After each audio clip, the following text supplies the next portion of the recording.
Hello everyone, welcome you all to GS exams cracker. तो dear learners, सबसे पहले हम देख लेते हैं आज की जो हमारी क्लास रहेगी इसमें हम क्या क्या टॉपिक्स कवर करेंगे।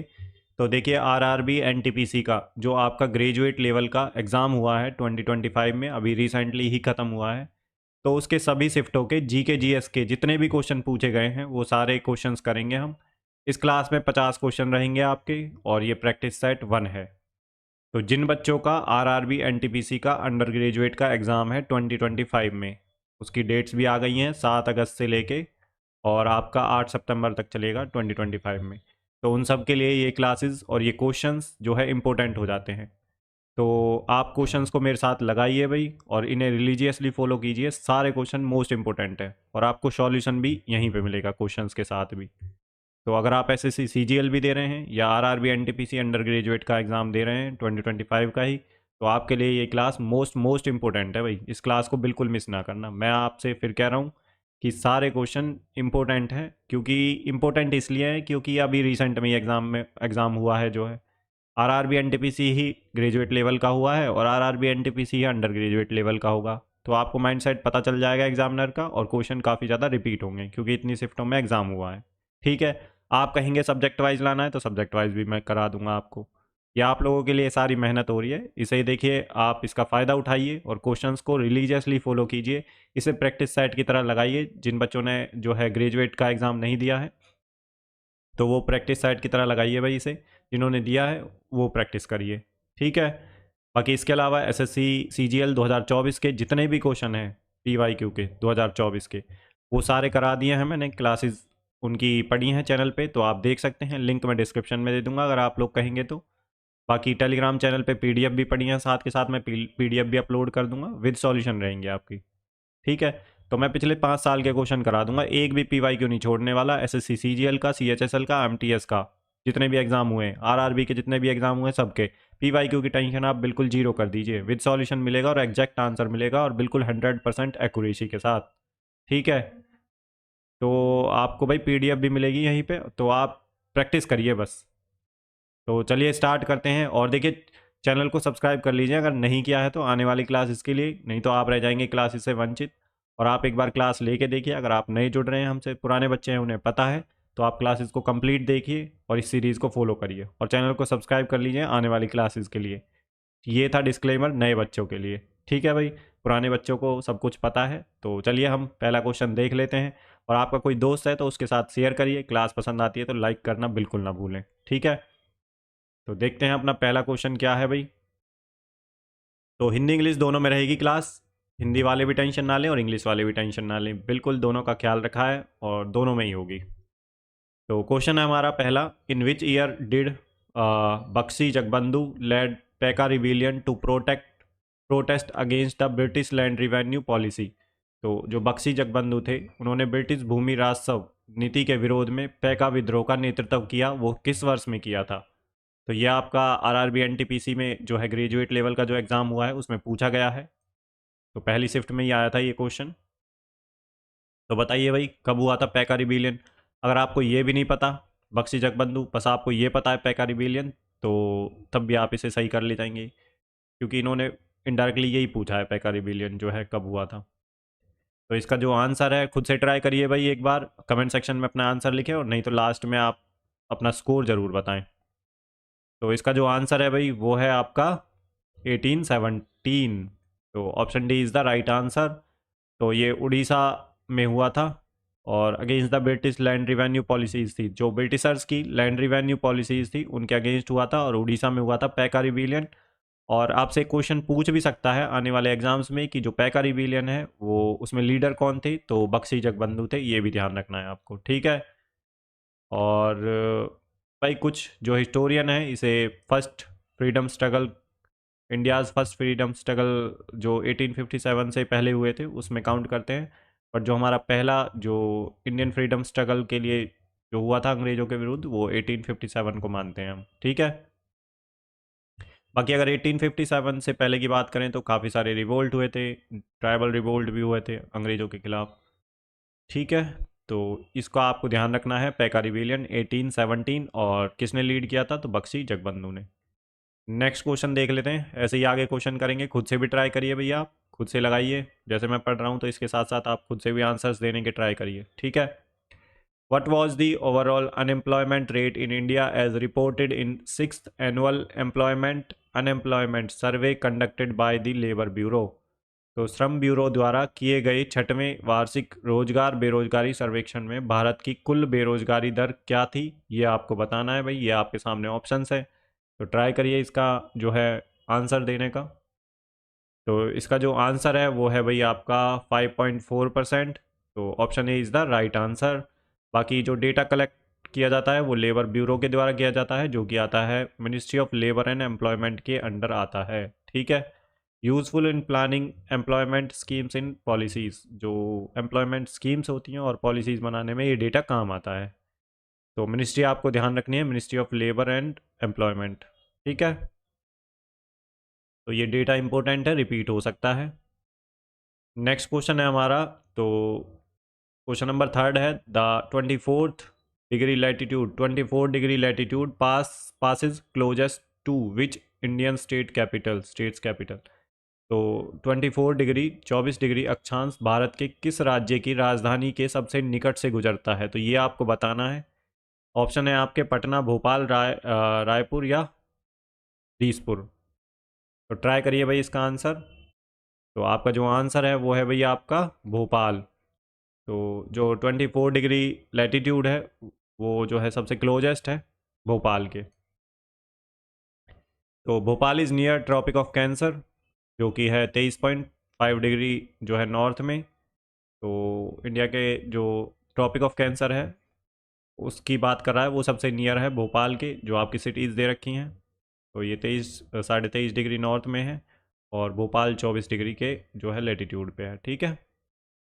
तो ट्रॉपिक ऑफ कैंसर, तो 24 degree latitude passes closest to which states latitude. तो हाँ, भोपाल की बात कर रहा है कि 24 डिग्री जो अक्षांश है भारत के किस राज्य की राजधानी के सबसे निकट है, 24 डिग्री लैटिट्यूड का पूछ रहा है। बाकी ट्रॉपिक ऑफ कैंसर की भी बात करें तो भोपाल के नियर है बिल्कुल। ट्रॉपिक ऑफ कैंसर 23 डिग्री साढ़े 23 डिग्री है, 23.5 नॉर्थ में। और जो ट्रॉपिक ऑफ कैंसर है सॉरी भाई डियर लर्नर्स, थोड़ी तबीयत ख़राब है। तो जो ट्रॉपिक ऑफ कैंसर है, देखिए ये 8 राज्यों से पास करती है। तो आपको पता होना चाहिए वो 8 राज्य कौन से हैं: गुजरात, राजस्थान, एमपी, छत्तीसगढ़, झारखंड, और आपका वेस्ट बंगाल, त्रिपुरा और मिजोरम। 1 2 3 4 5 6 7 और 8, 8 स्टेट से पास करते हैं, और आठों के नाम मैंने बता दिए हैं। तो आपको पता होना चाहिए ट्रॉपिक ऑफ कैंसर कितने स्टेट से पास होती है। और एक क्वेश्चन ये आ सकता है, इंडियन स्टैंडर्ड टाइम है तो वो कितने स्टेट से पास करता है। तो यूपी से, एमपी से, उड़ीसा से, आंध्र प्रदेश से, ठीक है, और छत्तीसगढ़ से। तो ये जो इंडियन स्टैंडर्ड टाइम है जो कि है 82 डिग्री, 82 सही 1/2 डिग्री, तो 82.5 डिग्री में आता है वो, 82.5 में, ठीक है, जो इंडियन स्टैंडर्ड टाइम है। तो वो पास होता है यूपी, एमपी, छत्तीसगढ़, उड़ीसा और आंध्र प्रदेश। तो इतना आपको ध्यान रखना है भाई, ठीक है। तो नेक्स्ट क्वेश्चन देख लेते हैं अपना क्या है। तो अगर देखिए मैंने जो है आपको बताया है, एक बार देख लें इंडियन स्टैंडर्ड टाइम का। वैसे एग्जैक्टली मैंने सही बताया है, बट फिर भी एक बार आप अपने जो है कंफर्मेशन के लिए देख लें। अगर कोई चीज़ इसमें से गलत है तो आप कमेंट सेक्शन में ज़रूर लिखें, बताएं फिर, ठीक है। क्योंकि भाई ह्यूमन एरर है, हो सकता है, तो आपसे भी हो सकती है गलती, मेरे से भी हो सकती है। तो इस बात को बहुत ज़्यादा ऐसा ना लें कि सर आप गलत पढ़ा रहे हैं, ये पढ़ा रहे हैं, वो पढ़ा रहे हैं। तो ठीक है, मैंने आउट ऑफ द बॉक्स जाके आपको बताया ये सारी चीज़ें, तो कई बार आगे पीछे हो जाती हैं चीज़ें। तो आपको इन सब चीज़ों से ज़्यादा टेंशन नहीं लेनी है। अगर आपको लगता है थोड़ा सा तो आपने पढ़ा है कहीं, तो आप उसे सही कर सकते हैं और कमेंट सेक्शन में लिख सकते हैं। बाकी तो सारी चीज़ें यहाँ पे बिल्कुल सही हैं, ठीक है। तो ये स्टेट्स आपको पता होने चाहिए, जो ट्रॉपिक ऑफ कैंसर से कौन कौन से स्टेट पास होते हैं। और आपका ये इंडियन स्टैंडर्ड टाइम है 82 सही 1/2 डिग्री, और किन किन स्टेट से पास करती है इंडियन स्टैंडर्ड जो टाइम है, वो आपको पता होना चाहिए। नेक्स्ट क्वेश्चन देख लेते हैं क्या है। तो क्वेश्चन नंबर 4 है, in the gender inequality index 2022 what rank did India achieve among 193 countries. तो लैंगिक असमानता सूचकांक 2022 में भारत की रैंक 193 देशों में से क्या थी, तो ये आपको बताना है।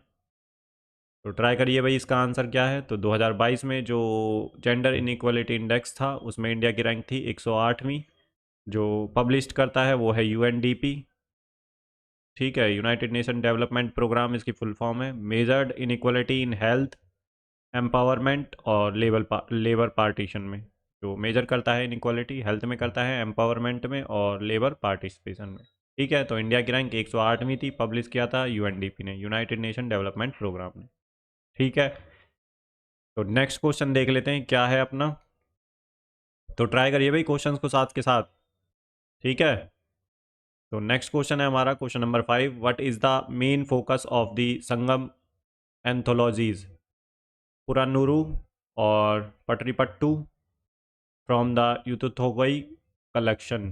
तो यूथुथोकई संग्रहण की संगम रचनाओं में पुरानुरु और पटीरूपट्टू का मुख्य विषय क्या है, तो ये आपको बताना है इसका मुख्य विषय क्या है। जो संगम लिटरेचर था, एंथोलॉजीज थी, उसमें पुरानुरु और पटीरूपट्टू फ्रॉम दी एटुटोगई कलेक्शन, तो इसमें बताना है आपको उनका मुख्य विषय क्या है। तो ये आपके ऑप्शंस हैं। संगम लिटरेचर से क्वेश्चन बनता है हर बार। तो ये आपका आंसर है भाई, heroism and praise of Kings. तो उसमें किंग्स की जो वीरताएं हैं उनकी प्रशंसा की गई है। Part of the Sangam literature, तो संगम जो लिटरेचर है 320 CE से लेकर और 300 CE तक। Focus on kingship, bravery and warfare, तो इनके ऊपर इन्होंने फोकस किया है। ठीक है, तो संगम लिटरेचर आपके लिए इम्पोर्टेंट है भाई, पढ़ लें अगर नहीं पढ़ा है तो, बाकी मैं हिस्ट्री में कवर करा दूंगा संगम लिटरेचर भी। नेक्स्ट क्वेश्चन देख लेते हैं क्या है अपना question number 6। In South Indian temple architecture what is the name of the stepped और pyramidal structure built above the sanctum sanctorum. तो दक्षिण भारतीय मंदिर स्थापत्य में गर्भगृह के ऊपर बनी पिरामिडनुमा संरचना को क्या कहा जाता है, ये आपको बताना है। ये आपके आंसर हैं। तो साउथ इंडिया की बात कर रहा है, ये बात आप ध्यान रख लेना, कभी नॉर्थ इंडिया की सोच के लगाया हो। ठीक है, साउथ इंडिया और पिरामिडल स्ट्रक्चर जो बना हुआ है सेंक्टम सेक्टोरम के ऊपर, तो बताना है आपको क्या बोलते हैं उसे। तो उसे बोलते हैं भाई विमान, विमाना। ठीक है, option C is the right answer. विमान जो होता है पिरामिडल टावर होता है द्रविडियन में, साउथ इंडियन टेम्पल्स में। बाकी अगर नॉर्थ इंडियन टेम्पल्स की बात करें तो इन्हें शिखरा बोलते हैं। ठीक है, मंडप जो ऐसे टेम्पल होता है ना भाई, ऐसे ये तो है आपका गर्भगृह जहाँ पे मेन डीटी होती है।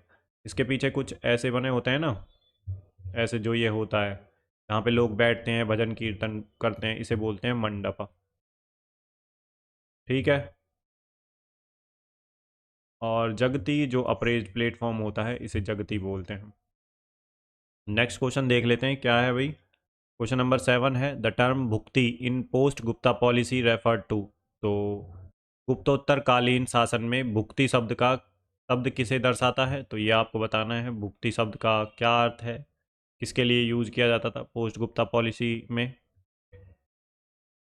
तो आपको बताना है। तो भुक्ति का क्या अर्थ है भाई, इसको बोलते थे भुक्ति। तो ये आपके ऑप्शन है, ट्राई करिए भाई। तो आपका जो आंसर है वो है प्रोविंस। तो भुक्ति बोलते थे प्रोविंस को भाई।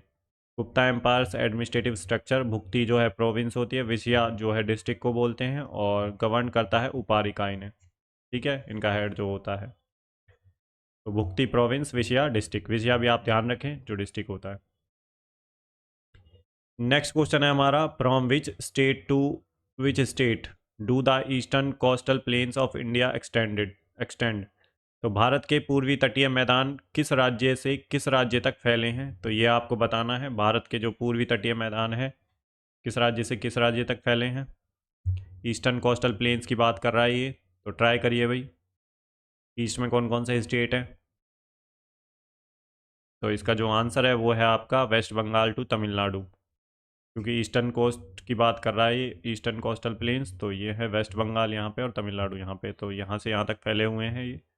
बाकी ये वेस्टर्न कोस्ट पे हैं, गुजरात, केरला, महाराष्ट्र एंड आंध्र प्रदेश। ये जो है आंध्र प्रदेश और महाराष्ट्र, ये तो दोनों कोस्टों पे हो गए। ये तो आंसर एलिमिनेट ही कर दोगे आप। उड़ीसा टू कर्नाटक, तो ये भी गलत है भाई, इसमें दोनों दे रखे हैं ईस्ट वेस्ट। ठीक है, ईस्टर्न कोस्टल प्लेन्स का भी दे रखा है और वेस्टर्न का भी, तो दो ऑप्शन एलिमिनेट कर दिए, गुजरात और केरला। ये वेस्ट का है, ईस्ट का पूछा है, वैसे ही निकल जाएगा ये आंसर तो आपका। जरूरी नहीं है आपको बहुत सारी जो आप बिल्कुल पढ़ के गए हैं एग्जैक्टली वही आएगा एग्जाम में, ऐसा नहीं है। थोड़ी वहाँ पे जाके भैया अपने दिमाग को और कॉमन सेंस को साथ लेके जाना है एग्जाम में। ठीक है, कुछ बच्चों का ऐसा होता है कि जो मैंने पढ़ा है, जो मेरे नोट्स में लिखा हुआ है उसमें से आएगा तो ही सही करूँगा। तो ऐसा नहीं सोच के जाना, बिल्कुल भी कॉमन सेंस साथ लेके जानी है। ठीक है, अब इसमें पढ़े होने की क्या ज़रूरत है, बस आपको पता होना चाहिए ईस्ट पे कौन से स्टेट हैं और वेस्ट पे कौन से स्टेट हैं, बस इस क्वेश्चन को वैसे ही निकाल दोगे आप। ठीक है, तो ऐसे ट्राई करना है। इसका आंसर है वेस्ट बंगाल टू तमिलनाडु। ठीक है, eastern coastal plains include Utkal, Andhra and Coromandel coast. इसको कोरोमंडल कोस्ट बोलते हैं और इसको बोलते हैं मालाबार कोस्ट। ठीक है, bordered by Eastern Ghats and Bay of Bengal, तो ये तो भाई इंफॉर्मेशन है इसके बारे में। नेक्स्ट क्वेश्चन है, who won the Women's Premier League 2025, जो टाइटल है किसने जीता वुमेन्स प्रीमियर लीग का, WPL का। तो ये आपको बताना है किसने जीता था। तो ये सारे आपके ऑप्शंस हैं, तो ये मुंबई इंडियंस ने जीता है भाई, option B is the right answer. तो मुंबई इंडियंस ने जीता है। कैप्टन कौन है भाई, तो हरमनप्रीत कौर कैप्टन है, और मुंबई इंडियंस ने इससे पहले जो पहला वुमेन्स प्रीमियर लीग जीता है 2023 में जीता है, तो ये भी आपको पता होना चाहिए। और दिल्ली कैपिटल्स को इन्होंने हराया था, रनर अप टीम जो रही है दिल्ली कैपिटल्स रही है, बाकी मुंबई इंडियंस विनर रही है। सेकंड टाइम है ये, पहली बार 2023 में जीता था इन्होंने। नेक्स्ट क्वेश्चन है हमारा, the Takhte Bahi inscription refers to which Parthian ruler. तो तख्ते बाही अभिलेख किस पार्थियन शासक के से संबंधित है, ये आपको बताना है। तो ये आपके जो है ऑप्शन है, ट्राई करिए। तो आपका जो आंसर है वो है भाई Gondophares, option A is the right answer. तो Gondophares ruler in north west India first century में था, और link to the arrival Saint Thomas Christian missionary जो आए थे, इनके टाइम में ही आए थे पहले जो है। और तख्तेबाही बुद्धिस्ट मोनास्ट्री है जो कि अभी पाकिस्तान में है, यूनेस्को साइट है ये। Takhtebahi Buddhist monastery present day Pakistan में है और यूनेस्को साइट के अंडर आती है। ठीक है भाई, तो इतना आपको पता होना चाहिए, इंपॉर्टेंट क्वेश्चन है ये। नेक्स्ट क्वेश्चन है हमारा, which Indian state does not have a coast line. तो निम्नलिखित में से किस भारतीय राज्य की समुद्री तटरेखा नहीं है, तो आपको बताना है। गुजरात की भी है भाई, आंध्र प्रदेश की भी है, उड़ीसा की भी है। तो ये भी एलिमिनेट, ये भी एलिमिनेट, ये भी एलिमिनेट, तो इन्होंने नहीं पूछा है। नॉर्थ पे जरूर ध्यान देना है डियर लर्नर्स, तो नॉर्थ में राजस्थान है, राजस्थान की सीमा जो है कोस्ट लाइन से नहीं लगती है, इतना आपको पता होना चाहिए। ठीक है भाई, लैंड बॉर्डर टच करता है ये पाकिस्तान के साथ। तो राजस्थान लैंडलॉक स्टेट नहीं है भाई, लैंड बॉर्डर जो है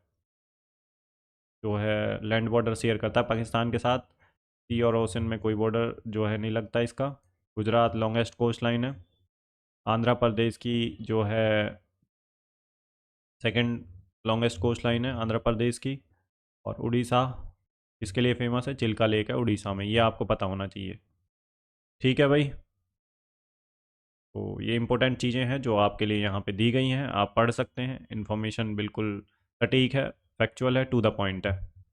ठीक है, तो भाई जिन्होंने चैनल को सब्सक्राइब नहीं किया वो सब्सक्राइब कर लें, और क्लास को कंप्लीट देखना है आपको, तभी फ़ायदा होगा। और PYQ आपके कंप्लीट होंगे सभी एग्ज़ाम्स के, 5 साल के PYQ करवाऊँगा मैं। ठीक है, तो ये फटाफट क्लासेस ख़त्म कर देते हैं क्योंकि आपका अंडर ग्रेजुएट वाला एग्ज़ाम है, RRB NTPC का, और CGL भी है।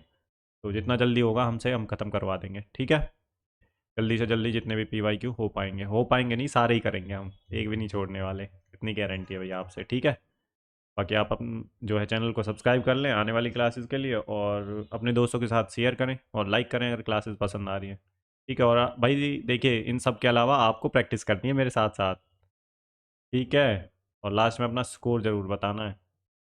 नेक्स्ट क्वेश्चन है हमारा, the Sabarmati river originates from which of the following places. तो साबरमती नदी का उद्गम स्थल निम्नलिखित में से कौन सा है, तो ये आपको बताना है। तो साबरमती जो है ओरिजिन कहाँ से है, कहाँ से निकलती है साबरमती जो रिवर है, तो आपके ऑप्शन है ये। तो आपका जो आंसर है वो है अरावली हिल्स, राजस्थान से निकलती है साबरमती रिवर। तो सतपुरा से तो नहीं निकलती भाई, सतपुरा रेंज गुजरात नहीं भाई, विंध्यान रेंज से भी नहीं निकलती। वेस्टर्न घाट की बात कर रहा है ये, तो साबरमती रिवर तो भाई काफ़ी ऊपर है गुजरात वाले एरिया में। ठीक है, तो ये भी नहीं होगा। अरावली राजस्थान से निकलती है जो है साबरमती रिवर। ठीक है। फ्लो थ्रो राजस्थान, गुजरात और अरेबियन सी में गिरती है। राजस्थान और गुजरात में बहती है। अहमदाबाद, गांधीनगर इसके बैंक पर हैं जो है साबरमती रिवर के पे। वह कई बार ऐसे पूछ लेता है कि साबरमती रिवर के जो बैंक है उस पे कौन सी सिटीज़ जो है इस्टेब्लिश हैं, तो अहमदाबाद और गांधीनगर इसके बैंक पर स्थित हैं। ठीक है, मतलब कि इसके आसपास, रिवर के आसपास कौन सी सिटीज़ हैं, तो अहमदाबाद और Gandhinagar. Western Ghat is the origin of Godavari, Krishna और कावेरी। जो गोदावरी है, कृष्णा और कावेरी, ये वेस्टर्न घाट घाट से निकलती हैं। मतलब कि जगह तो पर्टिकुलर है, लेकिन हम मान सकते हैं कि वेस्टर्न घाट्स की जो हिल्स हैं वहाँ से निकलती हैं। बाकी Satpura range origin of Tapi, और Vindhyan range origin of Son river. तो देखिए सतपुरा ये पहले ऊपर पड़ती है कौन सी, विंध्यान, फिर सतपुरा, नर्मदा और ताप्ती रिवर। देखो ये तो है नर्मदा रिवर। नर्मदा रिवर किस किस के बीच में पड़ती है, तो नर्मदा रिवर पड़ेगी आपकी विंध्यान, ये तो है विंध्यान रेंज, और ये है सतपुरा रेंज। तो इनके बीच में जो रिवर है वो है नर्मदा रिवर, और ये वेस्टर्न फ्लोइंग रिवर है।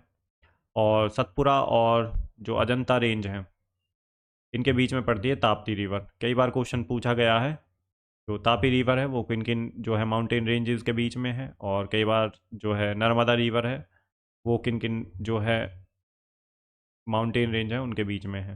तो ये भी आपको पता होना चाहिए।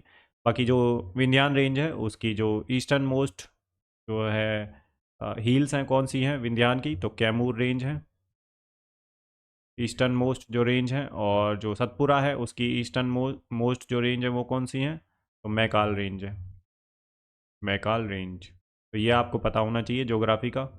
ठीक है। बाकी आपको जो इम्पोर्टेंट रिवर्स हैं उसका ओरिजिन भी पता होना चाहिए।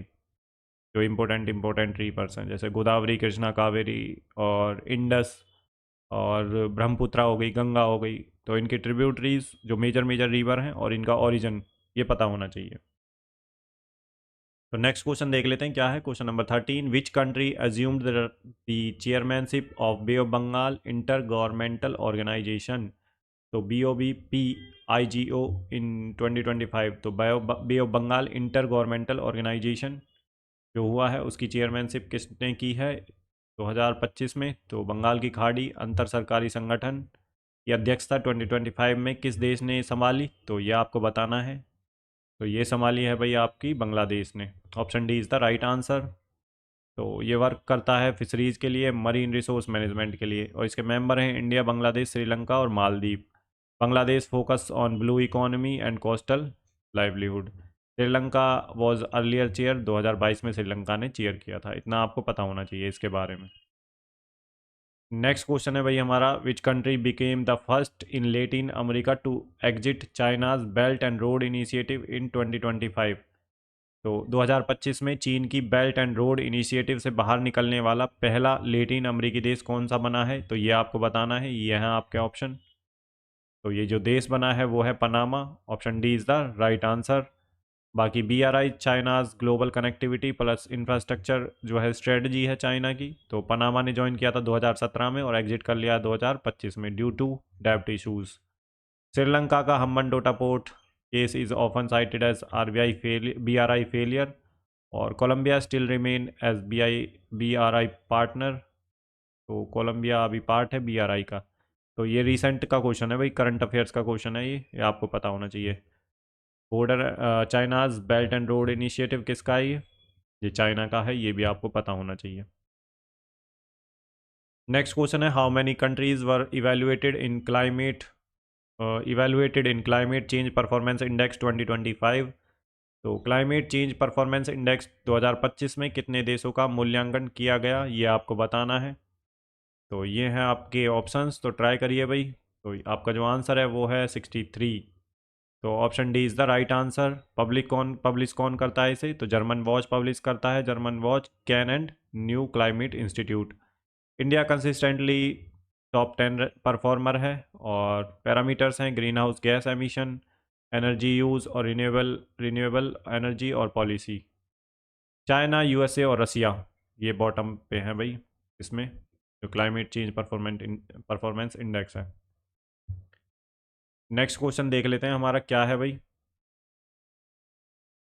तो व्हाट इज़, नेक्स्ट क्वेश्चन है क्वेश्चन नंबर 16। क्वेश्चन नंबर 16 में क्या कह रहा है, what is the primary objective of PHASTE Chandra surface thermo physical experiment payload in Chandrayaan 3। तो चंद्रयान 3 के चा S T E PHASTE payload का मुख्य उद्देश्य क्या है, ये आपको बताना है। तो ये आपके ऑप्शंस हैं भाई। तो आपका आंसर है भाई आपका वर्टिकल टेम्परेचर प्रोफाइल। तो option A is the right answer. तो first mission to measure thermal conductivity of lunar regoliths और टेम्परेचर ड्रॉप्स 50 डिग्री से -10 degrees within centimetre range. और इम्पोर्टेंट फॉर फ्यूचर जो मैंड मिशन है उनके लिए जो है इम्पोर्टेंट है। और अदर पेलोड्स जैसे कि ILS से सीज़मिक एक्टिविटीज़ को मेजर करना।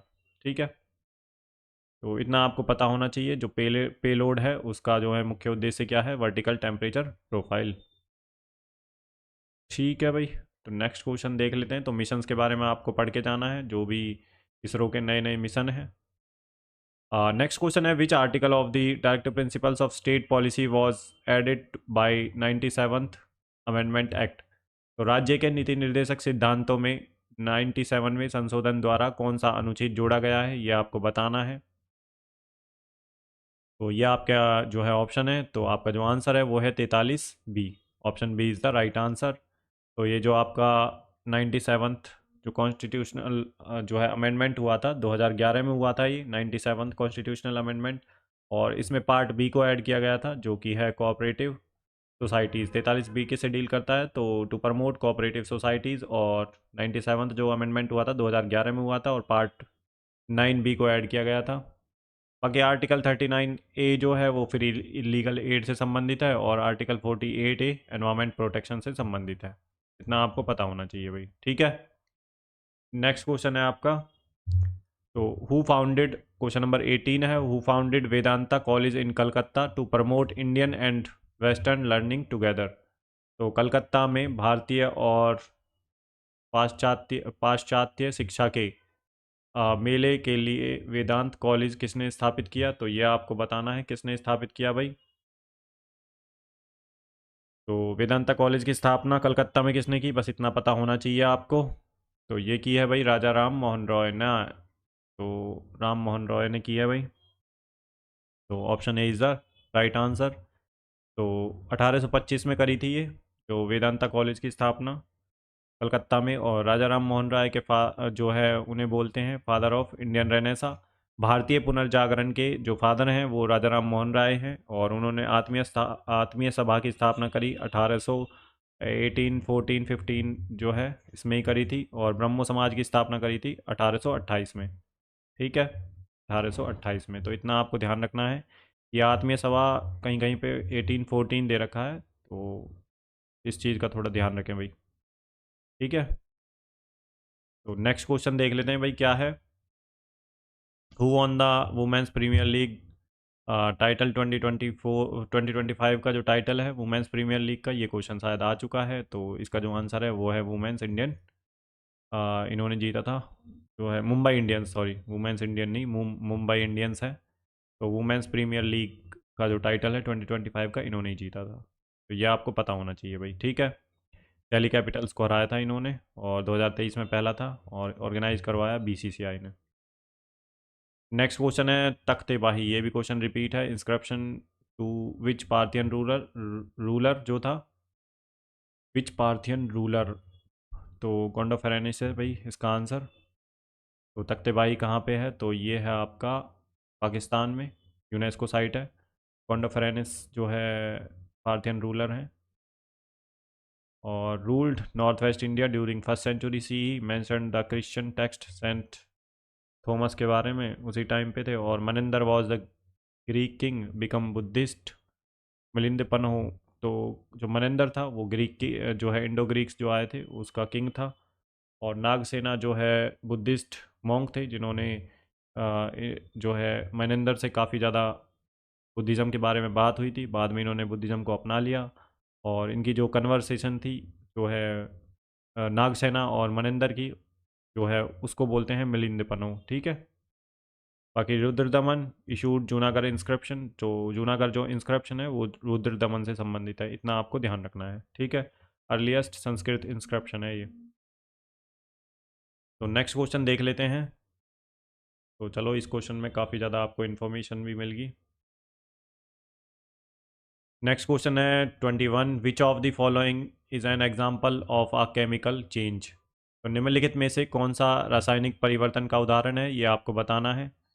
तो आपके जो ऑप्शंस हैं ये, तो burning of would, cutting of paper, ये नहीं है भाई। Boiling of water physical change है, मेल्टिंग ऑफ आइस भी नहीं है, बॉइलिंग ऑफ वाटर भी नहीं है, cutting of paper, burning of would है। देखिए, केमिकल प्रॉपर्टीज़ में जो चेंज हो जाता है, ठीक है, तो उसे केमिकल जो है चेंज बोलते हैं। बाकी फिजिकल, देखिए पानी तो चेंज हो जाता है, जो आइस में है वो वाटर में कन्वर्ट हो गया तो फिजिकल चेंज हुआ ना उसमें। बॉइलिंग में वो वेपर में चेंज हो गया। कटिंग ऑफ पेपर तो उसका शेप चेंज हो रही है, केमिकल चेंज थोड़ी ना हो रहा है उसमें, ठीक है। उसकी प्रॉपर्टीज़, इंटरनल स्ट्रक्चर में क्या चेंज हो रहा है वो देखते हैं। तो बर्निंग ऑफ वुड ही है भाई इसका आंसर। केमिकल चेंज है, रिवर्सिबल है एंड फॉर्म न्यू सब्सटेंस बनाते हैं। Burning would produced S plus CO2 plus heat, new product. Melting ice, boiling point, cutting paper, physical change है। ये काफ़ी बार पूछे जाते हैं SSC में।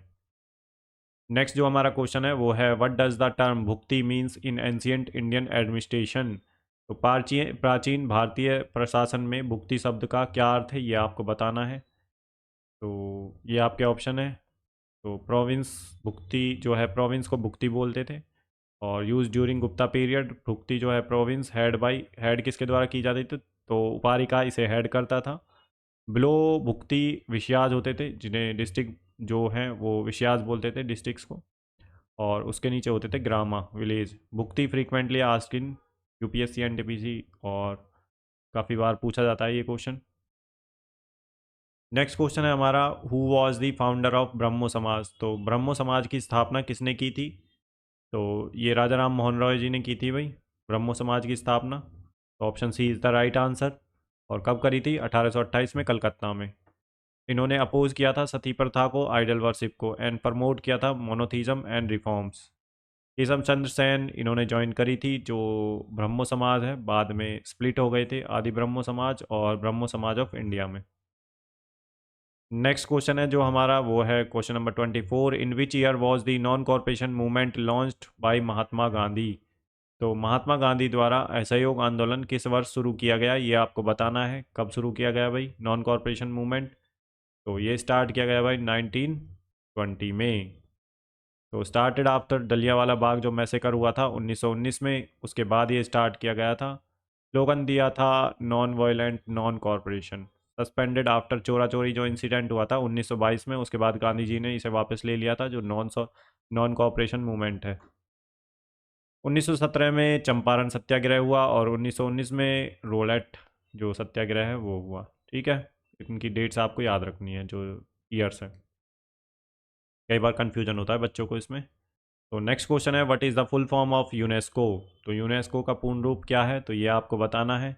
यूनाइटेड नेशंस इकोनॉमिक नहीं है भाई, एजुकेशनल है, ये गलत हो गया। यूनाइटेड नेशंस एनर्जी भी नहीं है, ये भी गलत है। अब बचा बी और डी। तो United Nations educational, scientific and cultural organisation, committee नहीं है, सोशल कमेटी ऑर्गेनाइजेशन नहीं है ये। Option B is the right answer. तो United Nation educational, scientific and cultural organisation. तो option B is the right answer, ठीक है। हेडक्वार्टर है इसका पेरिस फ्रांस में। बना कब था, 1945 में। प्रमोट्स करता है global peace via education, science and culture. India joined as a founding member, तो जब बना था तभी इंडिया ने ज्वाइन कर लिया था। नेक्स्ट क्वेश्चन है हमारा, which Indian state has the longest coast line. तो किस भारतीय राज्य की समुद्री तटरेखा सबसे लंबी है, ये आपको बताना है।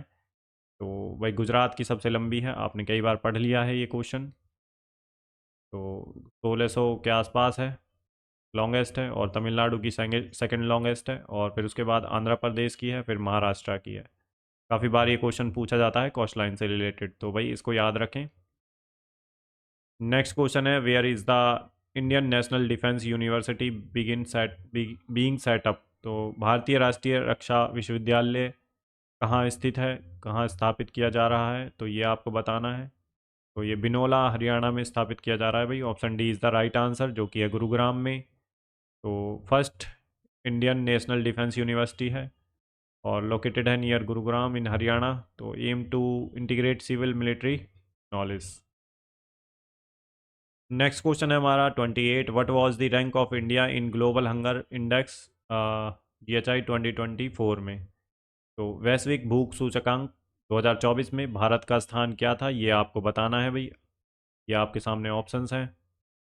तो आपका जो आंसर है वो है 105। तो इंडिया की जो रैंक थी ग्लोबल हंगर इंडेक्स 2024 में वो 105 है। तो ठीक है भाई, तो India's rank 105 out of 125 countries in 2024 indicates serious hunger level. बाकी GHI जो ग्लोबल हंगर इंडेक्स है is published by Concern Worldwide and फेल्तुंगर लाइफ जर्मनी। तो ये आपको ज़रूर याद रखना है किसके द्वारा पब्लिश की जाती है। आपको सारी इन्फॉर्मेशन यहाँ पे दे दी है। बाकी बांग्लादेश, पाकिस्तान और नेपाल ने भाई इंडिया से अच्छा किया है इसमें। भाई ये कैसे कर सकते हैं इंडिया से अच्छा हैं? अलग ही सिचुएशन दे रखी है भाई इन्होंने तो। ठीक है, तो इतना आपको याद रखना है। 2023 में जो इसकी रैंक थी वो थी 111, इंडिया की जो रैंक थी। नेक्स्ट क्वेश्चन है हमारा, विच रिवर फ्लोज। देखिए एक्सप्लेनेशन करने को तो बहुत सारी इन्फॉर्मेशन आपको यहाँ पे मिल सकती है, लेकिन बहुत ज़्यादा भी कोई काम की नहीं है क्योंकि सारी चीज़ें आपको याद भी नहीं रहेंगी, सारी चीज़ें पूछेगा भी नहीं एग्जाम में। हमें टू द पॉइंट रहना है, बिल्कुल टू दी पॉइंट। इस बात को ध्यान रख लें और मल्टीपल टाइम्स रिवीजन करना है जो चीज़ें आई हुई हैं एग्ज़ाम में। तो उससे ही हमारा एग्ज़ाम निकल जाएगा, अच्छे मार्क्स आ जाएंगे भाई। ठीक है, तो बहुत ज़्यादा किताबें पढ़ने की ज़रूरत नहीं है। एक किताब को या PYQ को अपना अच्छे से पढ़ लें 4 से 5 बार, जो भी आपके रिसोर्सेज हैं इंपॉर्टेंट रिसोर्सेज, तो सिलेक्शन हो जाएगा भाई। प्रैक्टिस ज़रूरी है किसी भी एग्ज़ाम के लिए। तो क्वेश्चन है हमारा, which river flows through the Grand canyon. तो ग्रैंड कैनान से कौन सी नदी बहती है ये आपको बताना है। USA की बात कर रहा है ये। तो आपका जो आंसर है वो है कोलोराडो रिवर। तो option A is the right answer dear learners.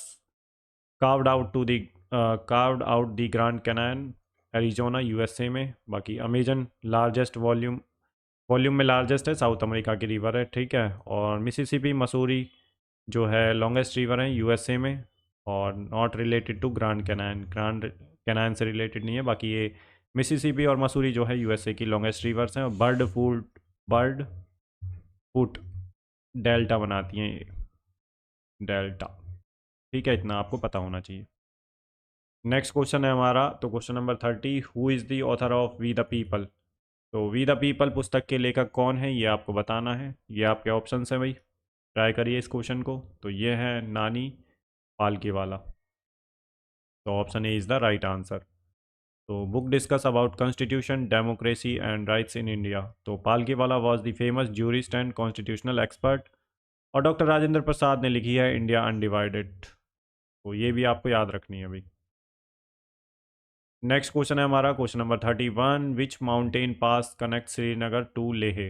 तो कौन सा पर्वतीय दर्रा श्रीनगर को लेह से जोड़ता है ये आपको बताना है। तो पास को बोलते हैं दर्रा। तो ऑप्शन है आपके, तो जोजिला पास है जो कि कनेक्ट करता है श्रीनगर को लेह से। ठीक है, located in Jammu and Kashmir. Rohtang connect Manali to Keylong Himachal Pradesh में। नाथुला जो है सिक्किम में है और इंडिया चाइना ट्रेड रूट्स। और बरलाचा जो है ये कनेक्ट करता है हिमाचल प्रदेश को लद्दाख से। तो पता होना चाहिए भाई, बरलाचा भी हिमाचल प्रदेश में है, रोहतांग भी, और बाकी नाथुला सिक्किम में है। ऐसे भी स्टेट का नाम आपको याद होना चाहिए। नेक्स्ट क्वेश्चन है हमारा, who was the first governor general of independent India. तो स्वतंत्र भारत के पहले गवर्नर जनरल कौन थे ये आपको बताना है। तो ये थे भाई लॉर्ड माउंटबेटन। ठीक है, 1947 और 48 तक रहे थे। उसके बाद जो इंडियन जो पहले थे वो थे सी राजगोपालाचारी। तो Lord Mountbatten served as the last British Governor General और इंडिया के पहले थे, तो 1947 से 48 तक। बाकी सी राजगोपालाचारी पहले इंडियन गवर्नर जनरल बने 1948 से 50। डॉक्टर राजेंद्र प्रसाद पहले प्रेसिडेंट बने 1950 में, और नेहरू पहले प्रेसिडेंट थे, जवाहरलाल नेहरू जी। नेक्स्ट क्वेश्चन है हमारा, तो विच article of the constitution deals with the abolition of untouchability. तो संविधान का कौन सा अनुच्छेद अस्पृश्यता के उन्मूलन से संबंधित है ये आपको बताना है। तो ये आपके आर्टिकल्स हैं, तो ट्राई करिए भाई। तो अनटचेबिलिटी जो है किस आर्टिकल में है, तो आर्टिकल 17 में है। तो इतना आपको ध्यान रखना है। ठीक है, abolish untouchability and declare is a punishable offence. और आर्टिकल 15 किससे डील करता है, प्रोहिबिट डिस्क्रिमिनेशंस इन जो state cannot discriminate with the citizens और anyone on on behalf of religion, race, caste, gender, इनके बेसिस पे जो है डिस्क्रिमिनेट नहीं कर सकते। Prohibition of discrimination. Right to equality article 21। बाकी आर्टिकल 23 प्रोहिबिट्स ह्यूमन ट्रैफिकिंग को रोकता है और फोर्स लेबर को रोकता है। बाकी आर्टिकल 24 भी याद रख लें आप। Prohibit prohibit child labour in hazardous factories below 14, अगर वो 14 ईयर से कम है तो वो हजार्डस इंडस्ट्रीज़ में काम करने से रोकता है। ठीक है, तो ये आपको पता होना चाहिए। Prohibition of child labour below 14 years of age in hazardous industries और फैक्ट्रीज। नेक्स्ट क्वेश्चन है हमारा question number 34। Who presided over the joint sitting of parliament. तो संसद के संयुक्त अधिवेशन की जो अध्यक्षता है कौन करता है, ये आपको पता होना चाहिए। तो ये करते हैं भाई जो है लोकसभा स्पीकर। तो option C is the right answer आपका। तो joint sitting is called under, तो आर्टिकल 108 के अंडर जो है जॉइंट सिटिंग का प्रावधान है। Presided over by speaker of Lok Sabha and called when the there's deadlock on the bill between both the houses. जब डेडलॉक हो जाता है बिल्स पर दोनों हाउसेस के पे, तो ये होती है जब जॉइंट सिटिंग जो है पार्लियामेंट की। ठीक है, नेक्स्ट क्वेश्चन है हमारा question number 35। Which river is known as Dakshin Ganga और द गंगा ऑफ साउथ। कौन सी नदी को दक्षिण गंगा कहा जाता है, ये आपको बताना है कौन सी नदी है भाई। तो ये आपके ऑप्शंस हैं, तो ट्राई करिए। तो option A is the right answer. Godavari को दक्षिण गंगा कहते हैं। ठीक है, Ganga of south India. Longest river है पेनिनसुलर इंडिया की। बाकी ओरिजिन कहाँ से निकलती है, ये त्र्यंबकेश्वर महाराष्ट्र से, और गिरती कहाँ है, इधर बे ऑफ बंगाल में। Krishna Kaveri also eastern flowing river है। जो कृष्णा है और कावेरी है वो भी ईस्टर्न फ्लोइंग रिवर्स हैं। नेक्स्ट क्वेश्चन है आपका question number 36। Who was the founder of the Mauryan empire. तो मौर्य साम्राज्य की स्थापना किसने की थी, ये आपको बताना है। तो किसने की थी भाई, तो ये की थी चंद्रगुप्त मौर्य ने। Option C is the right answer. तो कब करी थी, 321 BCE में। और गाइड किसने किया था इन्हें, तो चंद्रगुप्त जो गाइड किया था वो चाणक्य ने किया था, कौटिल्य ने, first ruler of unify most of India. और उसके बाद जो है बिंदुसार आए थे। बिंदुसार जो है इनके बेटे थे चंद्रगुप्त मौर्य के, बिंदुसार।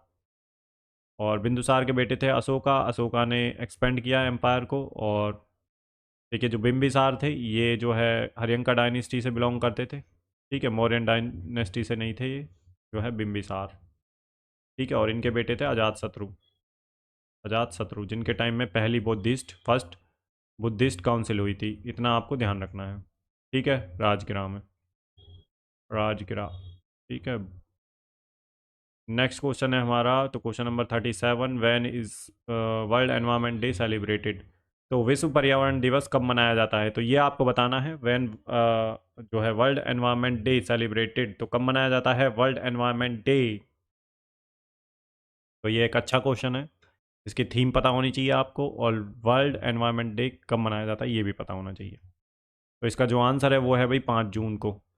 अब जो थीम है 2025 के लिए वो है बीट प्लास्टिक पॉल्यूशन जो थी, और 2024 के लिए land restoration, desertification and drought resilience, और initiated by United Nation in 1973 में। तो और किसके द्वारा जो है इसे लीड किया जाता है, led by United Nation Environment Programme. तो एनवायरनमेंट से रिलेटेड है तो यही करेगी भाई यूनाइटेड नेशन एनवायरनमेंट प्रोग्राम जो एजेंसी है। ठीक है, ऑर्गेनाइजेशन है। नेक्स्ट क्वेश्चन है हमारा which Indian city is also known as Silicon Valley of India. तो भारत के किस शहर को भारत की सिलिकॉन वैली कहा जाता है, ये आपको बताना है। तो आपके ऑप्शंस हैं, ट्राई करिए। तो जो आंसर है वो है Bengaluru. Option B is the right answer. Major IT hub है, हेडक्वार्टर है इन्फोसिस का, विप्रो का, टीसीएस का, इसरो का। ठीक है, सिटी ऑफ गार्डन्स बोलते हैं इसे, गार्डन सिटी भी बोलते हैं जो है बेंगलुरु को। हैदराबाद जो है साइबराबाद, गुरुग्राम को मिलेनियम सिटी बोलते हैं, मिलेनियल सिटी। ठीक है, तो इतना आपको पता होना चाहिए भाई, ये इंपॉर्टेंट क्वेश्चन है। नेक्स्ट क्वेश्चन है who among the following was called the grand old man of India. तो निम्नलिखित में से किसे grand old man of India कहा जाता है, ये आपको बताना है। तो ये क्वेश्चन काफ़ी इजी है और काफ़ी रिपीटेड क्वेश्चन है। तो option B is the right answer. Dadabhai Naoroji को जो है grand old man of India कहा जाता है। ठीक है, बाकी first Indian to be elected in British parliament, ये पहले भारतीय थे जो ब्रिटिश पार्लियामेंट में इलेक्ट हुए थे। और इन्होंने लिखी थी poverty and un British rule in India, काफ़ी बार पूछी जाती है। और इंट्रोड्यूस किया था ड्रेन ऑफ वेल्थ थ्योरी को, ड्रेन ऑफ वेल्थ थ्योरी इन्होंने ही दी थी। ठीक है, poverty and un British rule in India, ये भी इनकी ही जो है बुक है। और पहले जो है भारतीय थे जो इलेक्ट हुए थे ब्रिटिश पार्लियामेंट में। तो 3-4 चीज़ें हैं जो आपको याद रखनी है। ठीक है भाई, बाकी देखिए सारे क्वेश्चन देखिए, बहुत क्वेश्चन ऐसे भी हैं जो आप कर ले जाओगे आराम से। ठीक है, बट कई बार हमारा रिवीजन नहीं होता तो हमें कई बार ऑप्शंस पता नहीं होते हैं, कन्फ्यूजन होते हैं दो ऑप्शंस में। तो इसीलिए पीवाईक्यू की प्रैक्टिस करनी बहुत ज़रूरी है, क्वेश्चंस को लगाना बहुत ज़रूरी है और बार बार रिवीजन करना बहुत ज़रूरी है। ठीक है, क्लास को 2-3 बार देख लेना, और जिसके पास टाइम कम है वो 1.5 की स्पीड पे भी देख सकते हैं। ठीक है, ताकि आपका जो है पीवाईक्यू का अच्छे से रिवीजन हो जाए। मैंने अपनी तरफ से एक भी क्वेश्चन नहीं लिया, ये सारे क्वेश्चन आपके जो है शिफ्ट 1 के क्वेश्चन है, ये जो आपका जो आरआरबी एनटीपीसी का अभी ग्रेजुएट लेवल का एग्ज़ाम हुआ है। ठीक है, तो अंडर ग्रेजुएट वालों के लिए बहुत ज़्यादा काम का है ये, जिनका अभी 7 अगस्त से और 8 सितंबर तक पेपर चलेगा। तो इससे काफ़ी इंसाइट्स मिलेंगे आपको इन क्वेश्चन से। और आप लोगों के लिए की जा रही है मेहनत, आने वाली क्लासेस के लिए चैनल को सब्सक्राइब कर लें भाई। ठीक है, और लाइक करना ना भूलें, कमेंट करें सेक्शन में क्लासेस कैसी लग रही हैं आपको, और रिलीजियसली फॉलो करिए, कंप्लीट क्लास को देखिए भाई। ठीक है, ये इन्फॉर्मेशन भी एक्स्ट्रा जो मिल रही है ना आपको, ये भी बहुत काम की है, कई बार दूसरी इन्फॉर्मेशन भी आ जाएंगी। तो ये हेड क्वार्टर्स जो मैं नीचे बता रहा था ना, ये इन्फॉर्मेशन जो होती है ये भी काम की है, ये भी ज़रूर पढ़ के जाएँ भाई, सिर्फ आंसर से ही मतलब ना रखें। तो नेक्स्ट क्वेश्चन है, the headquarter of international court of justice is located in which country. तो अंतर्राष्ट्रीय न्यायालय का मुख्यालय किस देश में स्थित है, तो ये आपको बताना है। कोर्ट ऑफ जस्टिस, जो इंटरनेशनल कोर्ट ऑफ जस्टिस है, उसका हेडक्वार्टर कहाँ पे है। तो आपका जो आंसर है वो है भाई नीदरलैंड में, जो है option C is the right answer. और नीदरलैंड के हेग में जो है लोकेटेड है, और primary judicial organ of the United Nations, बाकी रिजॉल्व करता है स्टेट टू स्टेट डिस्प्यूट जो होते हैं अंडर इंटरनेशनल लॉ के अंडर जो है। नेक्स्ट क्वेश्चन है हमारा question number 41, who was the first women president of Indian National Congress. तो भारतीय राष्ट्रीय कांग्रेस की पहली महिला अध्यक्ष कौन बनी थी, तो ये आपको बताना है। तो ये थी भाई एनी बेसेंट। तो इन्होंने कब हेड किया था, तो 1917 में जो कलकत्ता सेशन हुआ था तब ये प्रेसिडेंट बनी थी। बाकी और ये होम रूल जो मूवमेंट था, तिलक के साथ इन्होंने होम रूल लीग मूवमेंट जो की स्थापना की थी। ठीक है, चलाया था। बाकी सरोजनी नायडू जी हैं जो वो बनी थी, जो प्रेसिडेंट बनी थी 1925 में बनी थी, कानपुर सेशन हुआ था। ठीक है, पहली इंडियन वूमेन थी जिन्होंने जो है प्रेसिडेंट बनी थी आईएनसी की। बाकी पहली वूमेन के ऊपर आ जाए तो अनी बेसेंट 1917 में कलकत्ता सेशन जो हुआ था। ठीक है, नेक्स्ट क्वेश्चन है हमारा। तो देखिए मैं थोड़ा जल्दी में पढ़ा रहा हूँ, मैं थोड़ा फास्ट मोड में पढ़ा रहा हूँ, क्यों, क्योंकि क्लास बहुत लंबी हो जाती है भाई। ठीक है, तो मैं चाहता हूँ कि आप फटाफट प्रैक्टिस कर लें, देख लें। ठीक है, तो इसलिए थोड़ा जल्दी पढ़ाना पड़ रहा है, बहुत ज़्यादा लंबी हो जाएगी नहीं तो क्लासेस, और फिर क्वेश्चन भी हमें सारे कवर करने हैं ना। तो देख लेते हैं अपना। तो क्वेश्चन नंबर 42 है, the fundamental duties are mentioned in which part of the Indian constitution. तो भारतीय संविधान में मूल कर्तव्यों का उल्लेख किस भाग में किया गया है, ये आपको बताना है। तो किस भाग में किया गया है भाई, जो फंडामेंटल ड्यूटीज़ हैं उनका उल्लेख, तो ये किया गया है भाई आपका पार्ट 4A में। तो इसमें दिया गया है जो फंडामेंटल ड्यूटीज़ हैं। पार्ट 3 में फंडामेंटल राइट्स हैं, और पार्ट 4 में जो है आपका डीपीएसपी है, directive principles of state policy, राज्य के नीति निर्देशक सिद्धांत।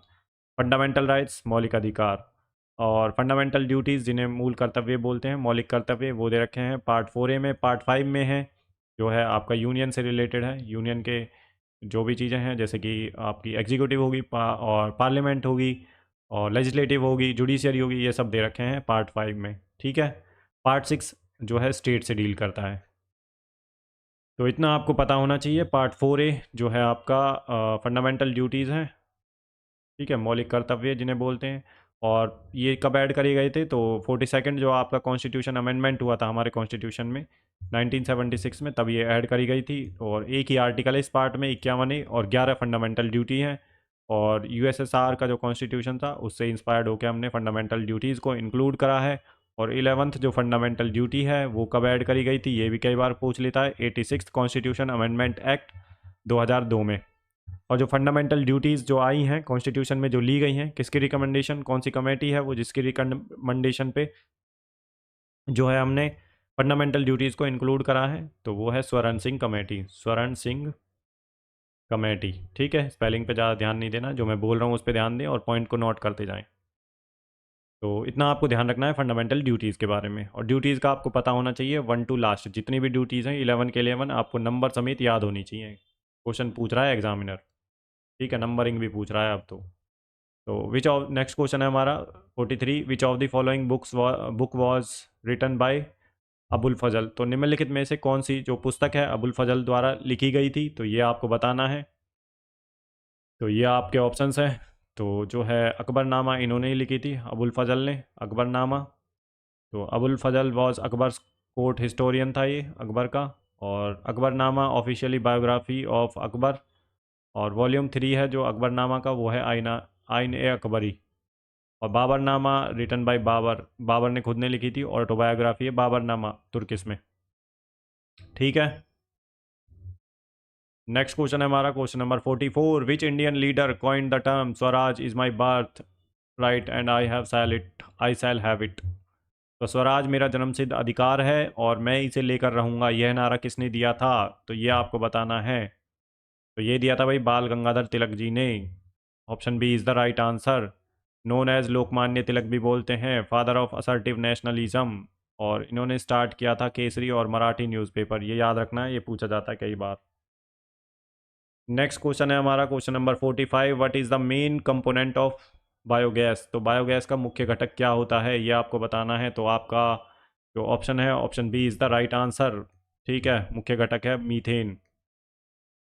बाकी थोड़ी डिटेल देख लेते हैं। मीथेन बायोगैस 60 to 70% मीथेन होता है, बाकी जो बचा हुआ कार्बन डाइऑक्साइड होता है। प्रोड्यूस बाय एनारोबिक, जो डिकम्पोजिशन होता है ऑर्गेनिक वेस्ट का, उसकी वजह से ये प्रोड्यूस होते हैं। बाकी used in rural energy supply and reduce pollution. तो एनारोबिक जो डिकम्पोजिशन होता है, एनारोबिक का मतलब है ऑक्सीजन की एब्सेंस में, प्रेजेंस में नहीं एब्सेंस में एनारोबिक डिकम्पोजिशन होता है, और मीथेन गैस का प्रोडक्शन होता है इसमें। नेक्स्ट क्वेश्चन है, which state in India has the highest literacy rate as per census 2011। तो भारत में साक्षरता दर के अनुसार जनसंख्या 2000 जनगणना 2011 सबसे अधिक साक्षरता वाला राज्य कौन सा है, तो ये पूछा है भाई। हाईएस्ट लिटरेसी जो है किस स्टेट में है, तो ये केरल में है, आपको पता होना चाहिए। Option A is the right answer. Literacy rate है 94% सेंसस 2011 के अकॉर्डिंग। अब सेंसस आने वाला है 2027 में, तो अब आपके लिए इंपॉर्टेंट होगा, बहुत सारी चीज़ें याद करनी पड़ेंगी आपको। तो हाईएस्ट फीमेल लिटरेसी 2, तो बिहार में सबसे लोएस्ट है लिटरेसी रेट 63.82% है भाई। ठीक है, तो केरला इसका आंसर है। और बाकी जनगणना के बारे में देख लेते हैं। 1872 में पहली जनगणना हुई थी, और लॉर्ड मायो के टाइम पे, लॉर्ड मायो गवर्नर जनरल थे। नॉन सिंक्रोनस था ये, नॉन सिंक्रोनस। ठीक है, 1881 में जो है सिंक्रोनस, सिंक्रोनस सेंसस हुआ था। WC प्लॉडन, प्लॉडन इस टाइम पे जो कमिश्नर थे, सेंसस कमिश्नर थे। इसके बाद जो है अब जो हुआ था 2011 में, वो कौन सा था, तो वो 15th सेंसस था भाई, जो 2011 में हुआ था। अब जो होने वाला था 2021 में, कोविड की वजह से वो पोस्टपोन करके उसे 2026-27 में कर दिया गया है। ठीक है, इतना आपको पता होना चाहिए, और ये 16th सेंसस रहेगा। ठीक है डियर लर्नर्स, तो इतना आपको पता होना चाहिए। होम मिनिस्ट्री के अंडर आता है ये जो आता है सेंसस। नेक्स्ट क्वेश्चन देख लेते हैं, question number 47, what is the name of the Indian missile that is surface to surface and nuclear capable. तो भारत की कौन सी मिसाइल सतह से सतह पर मार करने वाली, परमाणु सक्षम है, तो ये आपके ऑप्शन है। तो जो आंसर है आपका वो है अग्नि। Option A is the right answer. अग्नि की सीरीज़ है 125 स्ट्रेटजिक न्यूक्लियर कैपेबल मिसाइल है ये, DRDO ने डेवलप करी है। Prithvi is also a nuclear capable but short range की है जो पृथ्वी है, आकाश सरफेस टू एयर है, और नाग जो है एंटी टैंक गाइडेड मिसाइल है। ठीक ठीक है भाई, तो इतना आपको पता होना चाहिए। नेक्स्ट क्वेश्चन है हमारा question number 48, what is the SI unit of pressure. तो दबाव की जो है SI इकाई क्या है, ये आपको बताना है। तो ऑप्शंस आपके सामने हैं। तो इसका जो आंसर है वो है pascal. Option A is the right answer. 1 pascal is equal to 1 newton per metre square. तो फोर्स की जो यूनिट है न्यूटन में मेजर करते हैं, एनर्जी को जूल में, पावर को वाट में। तो named after the scientist Blaise Pascal के नाम पे ये पास्कल नाम रखा गया था। ठीक है, नेक्स्ट क्वेश्चन है हमारा, which Indian revolution is associated with green revolution. तो हरित क्रांति किससे संबंधित है? तो वाइट जो है ये जो ग्रीन रिवॉल्यूशन है ये वीट प्रोडक्शन से संबंधित है भाई, गेहूं उत्पादन से। गेहूं और राइस भी आ सकता है, ठीक है। तो इतना आपको पता होना चाहिए, जो वीट प्रोडक्शन है इससे संबंधित है ग्रीन रिवॉल्यूशन। तो ये कब आया था ग्रीन रिवॉल्यूशन? 1965-66 में। और स्वामी MS स्वामीनाथन जो थे, तो ये ग्रीन रिवॉल्यूशन के फादर बोले जाते हैं इंडिया में। और अगर वर्ल्ड की बात करें तो नॉर्मन बोरलॉग हैं जो ग्रीन रिवॉल्यूशन के फादर हैं। बाकी जो ग्रीन रिवॉल्यूशन स्टार्ट हुआ था वो पंजाब, हरियाणा और वेस्टर्न यूपी में ज़्यादा था। इनका जो है जितना भी जो वीट प्रोडक्शन और ग्रीन रिवॉल्यूशन स्टार्ट हुआ था यहीं पे हुआ था, ठीक है। इन स्टेट्स को काफ़ी फ़ायदा हुआ है, काफ़ी प्रोडक्शन में इम्प्रूव भी हुआ था, ठीक है। वीट प्रोडक्शन में अब तो हम एक्सपोर्टर बन गए हैं। तो इसमें क्या किया था, हाई यील्डिंग वैरायटी सीड्स को इंट्रोड्यूस किया था, फर्टिलाइजर्स का उपयोग किया था, इरिगेशन का, पेस्टिसाइड्स का, ये सब जो है इनका उपयोग किया गया था। तो आपको MS स्वामीनाथन जी के बारे में याद रखना है, कब ये आया था ग्रीन रिवॉल्यूशन और किससे संबंधित है ये याद रखना है, ठीक है। तो देखिए ऑप्शन से भी निकाल सकते हैं, राइस एक्सपोर्ट्स के लिए थोड़ी ना था ये भी नहीं है। ऑयल सीड प्रोडक्शन उस टाइम पे तो भाई ग्रीन रिवॉल्यूशन तो खाने के लिए ही था ना। कॉटन प्रोडक्शन वैसे भी आप एलिमिनेट कर सकते हैं इन सारे ऑप्शंस को, तो अपने आप ही आंसर आ जाएगा आपका। तो नेक्स्ट क्वेश्चन है हमारा, where is the headquarter of Indian Space Research Organisation. तो इसरो का जो हेडक्वार्टर है वो कहाँ पे है ये पूछ रहा है। भारतीय अंतरिक्ष अनुसंधान संगठन का मुख्यालय कहाँ स्थित है? तो ये आपके ऑप्शंस हैं, ये आपको पता होना चाहिए भाई, ठीक है। इसरो काफ़ी न्यूज़ में रहता है। तो इसका जो हेडक्वार्टर है वो है बेंगलुरु में। Option B is the right answer. और कब इसकी स्थापना हुई थी? 15 अगस्त 1969 को। किसने की थी? तो डॉक्टर विक्रम साराभाई ने की थी। और लॉन्च साइट कौन सी है? श्रीहरिकोटा आंध्र प्रदेश में है। बाकी बेंगलुरु में हेडक्वार्टर है इसरो का, HAL और DRDO लैब्स भी हैं यहाँ पे। तो इतना आपको पता होना चाहिए। तो डियर लर्नर्स, हमारे 50 क्वेश्चन कंप्लीट होते हैं। आगे वाले जो क्वेश्चंस हैं वो नेक्स्ट क्लास में आ जाएंगे। ये हमारा पहला प्रैक्टिस सेट था। तो क्लास कैसी लगी आपको जो है ज़रूर कमेंट सेक्शन में बताएं। और आपका सबसे पहले तो स्कोर बताओ कितना रहा है, ठीक है। कम से कम आपका स्कोर 40+ रहना चाहिए, ठीक है। इतने टफ भी क्वेश्चन नहीं है, कुछ क्वेश्चन तो होते हैं 4-5 क्वेश्चन छोड़ने के ही होते हैं वो एग्ज़ाम में, ठीक है। वो किसी के भी सही नहीं जाते हैं, आप अटैम्प्ट करोगे तब भी गलत जाएंगे, ठीक है। तो बाकी 40+ आप कर सकते हो यहाँ पे आराम से। और देखिए भाई, ये प्रैक्टिस सेट 1 था। इसके बाद प्रैक्टिस सेट 2 आएगा जिसमें हम नेक्स्ट 50 क्वेश्चन लेके आएंगे, या फिर सब्जेक्ट वाइज ले आएंगे, जैसे भी ठीक है उचित रहेगा। बाकी आप सजेस्ट कर सकते हैं अगर आपकी कोई इच्छाएं हैं कि भाई सर इस तरह से पढ़ा दीजिए, तो ठीक है वो भी आपको ज़रूर ध्यान में रखा जाएगा। अगर आपका कोई सब्जेक्ट वीक है तो उस सब्जेक्ट के लिए क्लासेस ले आएंगे, उस सब्जेक्ट के लिए क्वेश्चंस हैं जितने भी PYQ करवा देंगे। बाकी चैनल को सब्सक्राइब कर लीजिए आने वाली क्लासेस के लिए अगर नहीं किया है तो।